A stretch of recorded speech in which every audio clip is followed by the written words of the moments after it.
Last time we looked at Jonah chapter 1, verses 1 to 4. And this time we're going to go back and look at verse 3 again a little bit deeper, just to set the foundation for the rest of the book of Jonah. So at this point in verse 3, we have a greater problem of Jonah than the fish. The book of Jonah is about a greater problem than Jonah and the fish. It's not about the fish at all. It's about Jonah. God asked Jonah to go to Nineveh, but instead he buys a ticket to Tarshish. God tells Jonah to go east, which is where Nineveh was from where he was at. Jonah decides to not obey God, and he goes west. The question naturally rises, why did Jonah do this? And there are several possibilities or several reasons we're going to look at. First, Jonah hated the Ninevites. He did not want them saved. And there was a basis for his hatred. Assyria is one of the most brutal nations of the ancient world. They were feared and dreaded by all people of the day. They used very cruel methods of torture, very cruel methods of handling their prisoners. They tried to extract information from very cruel, inhumane methods. One of the processes I've read about was they would take a man out into the sands of the desert. They would bury him up to his neck. Only his head would be sticking out of the ground. And then they would put a thong through his tongue and leave him there to die in the hot sun. The penetrating sun would beat down upon his head with his mouth open. It is said the man would go insane before he would die. That was one of the more humane things the Assyrians did. They did much more brutal and terrible things than that to their prisoners. We also know at this time the Assyrians were making forays into the northern kingdom. For a long time, the Assyrians were the northern kingdom enemy, and they fought against each other. But they finally came to an alliance because of the threat of the Assyrians to the north. Syria eventually took over both Syria and Israel and took them into captivity. When the Assyrians were beginning to penetrate into the nation they hoped to conquer, they would make a surprise attack on the city and take the women captive, brutally slay the men and the children. We don't know this for sure, but it is possible this had happened around Jonah. It is possible that he had seen this happen. It's possible Jonah may have even known people that this had happened to, possibly family members. We don't know. Another reason possibly Jonah went west was many may say Jonah's message to the Ninevites was a message of salvation, but his message was a message of judgment. And although it is true that his message was a message of judgment, Jonah also knew God. And because Jonah knew God, he went in the opposite direction. Why would he do that? Because Jonah knew God was a God of mercy as well as a God of judgment. And he was afraid and concerned that if he proclaimed this message of judgment to the Ninevites, that they might actually repent and turn to God, and God would show them mercy. And Jonah did not want that to happen. A third reason that Jonah may have went in the opposite direction because he was a disobedient prophet. He was out of God's will for his life. Another reason is that Jonah may have disobeyed God. If you'd ever noticed that in the Old Testament, God never sent his messengers or missionaries to other countries. It was always to Israel, always to Judah. That is the method God used in the Old Testament. And then now to have Jonah being sent out of the country, perhaps Jonah just could not comprehend that. Why would God be wanting to show mercy to Gentiles? Wouldn't his time be better spent in his own country? But we know by a study of Jonah and his life that his own ministry was not that effective in his own country. So let's look closely at the illustration of Jonah. Here is a man who is out of God's will, who goes down to Joppa. He has no problems in Joppa. He finds a ship easily. He buys a ticket. No problems. He gets on board, goes to sleep. Everything is going Jonah's way at the moment, or so he thinks. How many Christians today, if they are having a difficult time, say, oh, I am out of God's will. If things are going easy and everything works out well, they say, oh, I must be in God's will. Well, I'm of the opinion that having problems may be that the devil is getting a little too uneasy because you are going in God's will. You are living in God's will. You are growing, and you are being effective for God. That's why those problems are coming in. That's why the devil is throwing in those problems in those situations. I found this to be true sometimes in my life. Just because you are having trouble does not mean you are out of the will of God, though it could be. But I found that is not always so.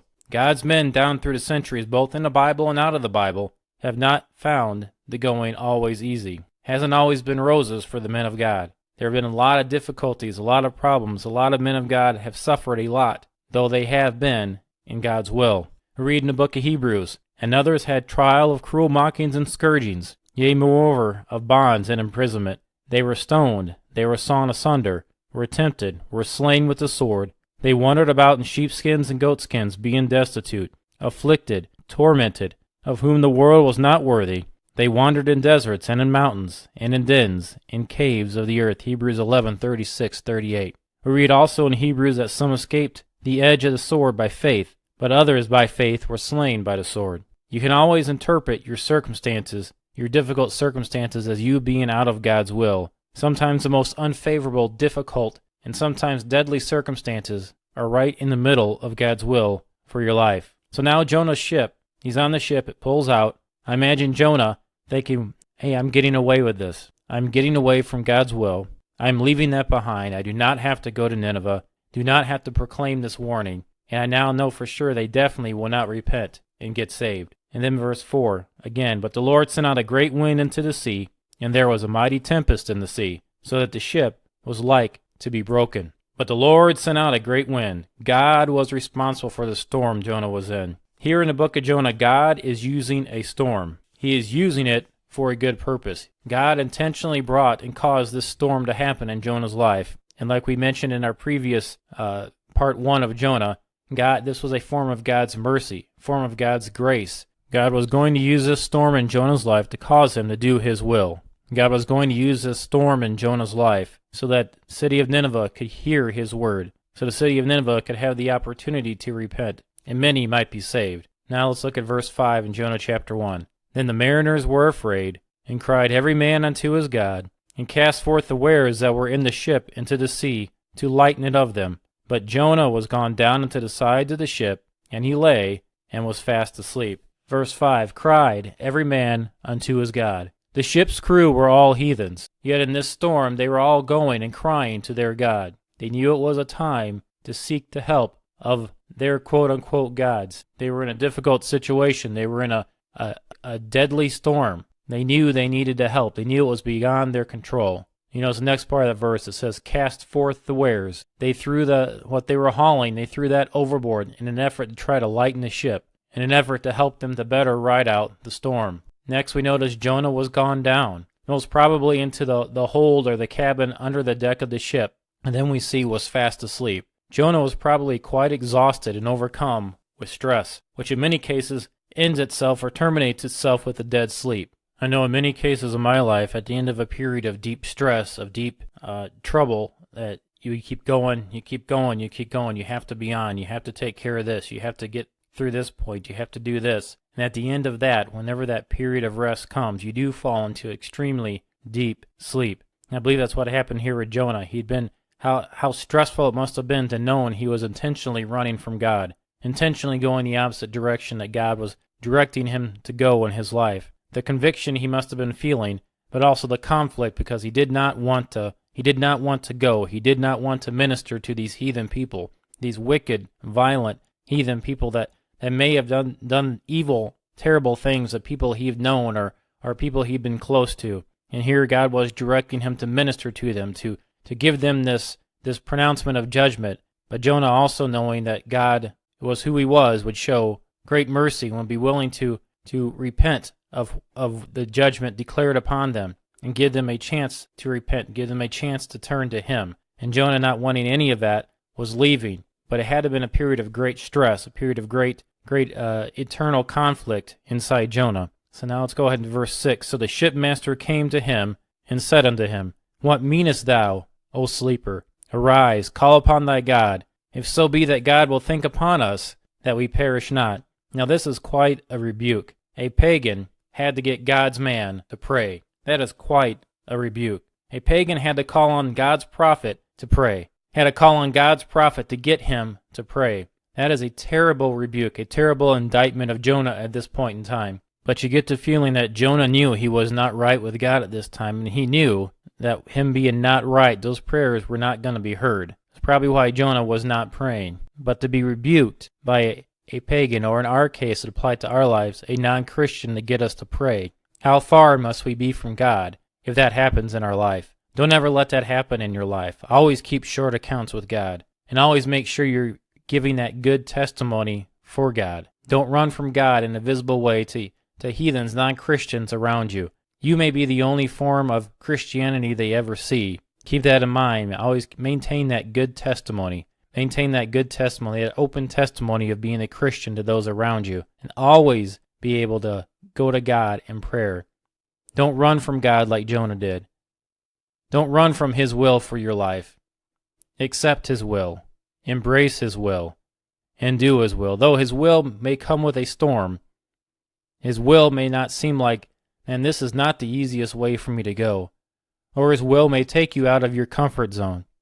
His will may take you into a direction you never wanted to go. His will may take you into a country or to a location you never wanted to go. His will may take you in the opposite direction that you were wanting to go. But if that is His will, that is what you need to do. You need to follow God, follow God's direction. You need to do His will. You need not rebel against God's will. Rebelling against God's will never works out well for us. We need to always be seeking His will, always submit to His will, and always be willing to do His will. Rebelling against God's will could start us on a path where we get far from Him. We do not want to do that. We need to be open, need to be sensitive, need to be willing to do God's will. But God's will sometimes may be hard for us to comprehend. God may use different circumstances to get you to do His eventual will. He may work things out to where you are doing something you may not necessarily understand, may not necessarily know why this is going on in your life, but God may use one thing to cause you to do a different thing. You need to always be open to God's will for our life. Never rebel against God. Never turn our back on God. Never knowingly go the opposite direction like Jonah did of God's will. As God is calling you to do, something, as God is directing you to do something in your life, submit to that call. Go in that direction.